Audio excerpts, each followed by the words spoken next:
नुकतेच केंद्रीय मंत्री नारायण राणे यांनी उद्धव ठाकरे यांच्याविरुद्ध वक्तव्य करत असताना छोटा राजन व छोटा शकील यांना राणे यांना मारण्यासाठी सुपारी देण्यात आली होती असं वक्तव्य केलेलं आहे। वास्तविक पाहता या वक्तव्याचा व छोटा राजन यांचा काही एक संबंध नाही। तसेच हे वक्तव्य खरे आहे किंवा खोटे आहे हे देखील पडताळून पाहणं गरजेचं आहे। तसेच अशा पद्धतीचं कोणतेही कृत्य जर झाले असते तर नारायण राणे यांनी याच्याविषयी फिर्याद दाखल केली असती, परंतु अशी कोणतीही फिर्याद अद्यापपर्यंत दाखल झालेली नाही।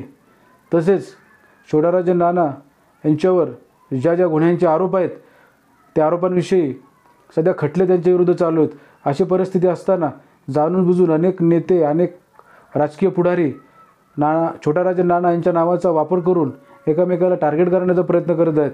तर सर्वांना विनंती आहे की छोटा राजन नाना यांच्या नावाचा एकमेकाला टार्गेट करण्यासाठी वापर करू नये।